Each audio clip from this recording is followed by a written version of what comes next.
Baik, pada hari ini saya akan menjelaskan apa sih itu arti kepemimpinan. Pengertian kepemimpinan adalah sebuah kemampuan yang terdapat di dalam diri seseorang untuk bisa memengaruhi orang lain atau memandu pihak tertentu untuk mencapai tujuan. Sementara itu, apa sih itu definisi pemimpin? Pemimpin dalam Kamus Besar Bahasa Indonesia adalah orang yang memimpin. Jadi, seorang pemimpin wajib memiliki kemampuan untuk memengaruhi atau memandu sekelompok orang atau pihak. Di sini ada pengertian beberapa kepemimpinan menurut para ahli. Yang pertama, menurut Stoner. Menurut Stoner, kepemimpinan adalah sebuah proses dalam mengarahkan atau memengaruhi kegiatan terkait sebuah organisasi atau kelompok demi mencapai tujuan tertentu. Yang kedua, menurut Wojo Sumijo. Menurut Wojo Sumijo, kepemimpinan merupakan kemampuan dalam diri seseorang dan mencakup sifat-sifat seperti kepribadiannya, kemampuannya, dan kesanggupan. Kepemimpinan tidak dapat dipisahkan dari gaya, perilaku, dan kedudukan pemimpin bersangkutan dan interaksi dengan para pengikut serta situasi. Yang ketiga, menurut Sondang Siagian.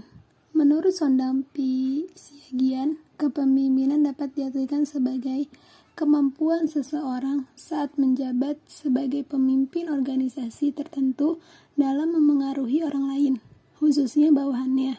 Ini dilakukan supaya mereka mampu bertindak dan berpikir sesuai dengan arahan tertentu supaya tujuan dapat tercapai dengan mudah. Yang terakhir, menurut Hamel dan Kons. Menurut Hamel dan Kons, kepemimpinan adalah perilaku individu ketika memimpin aktivitas dalam kelompok atau organisasi untuk mencapai tujuan bersama atau syarat goal. Ada berbagai macam definisi kepemimpinan, tetapi secara umum semuanya merujuk pada tindakan untuk memengaruhi seseorang atau sekelompok orang.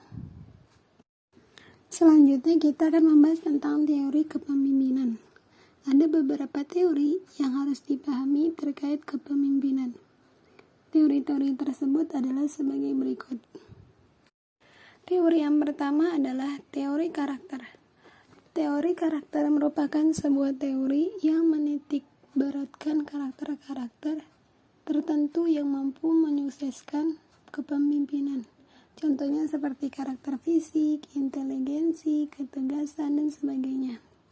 Teori ini dipercaya oleh banyak orang, tetapi tak jarang dihampiri kritik, salah satunya terkait karakteristik fisik. Dalam teori karakter, fisik yang terlihat tegap dan kuat dianggap sebagai karakter pemimpin terbaik. Tentu Anda tahu betul bahwa hal ini tidak sepenuhnya tepat. Pasalnya, belum tentu ada orang yang terlihat kuat punya jiwa kepemimpinan yang tinggi. Yang kedua, teori perilaku.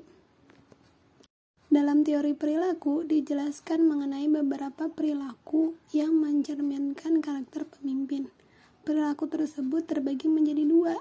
Yang pertama adalah job interest, yang kedua adalah employee interest. Job interest ini adalah sifat kepemimpinan yang berfokus pada pekerjaan.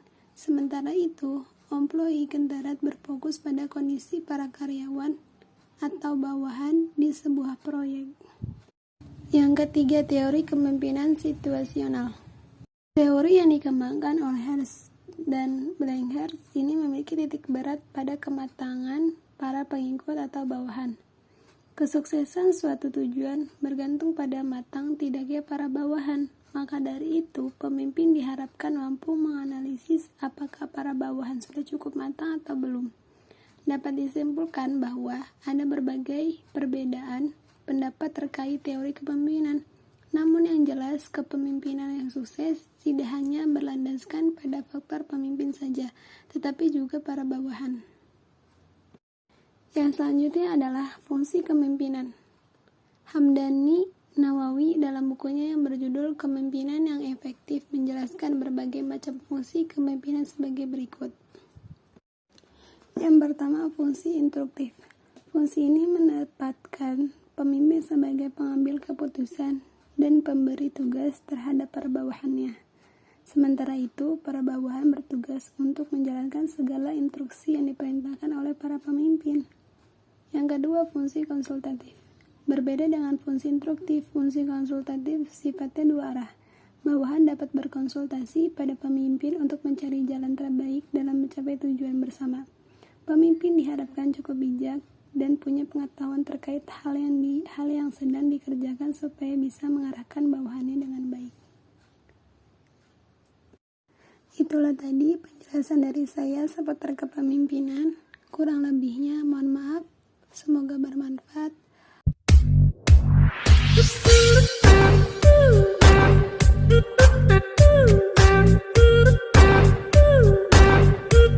Thank you.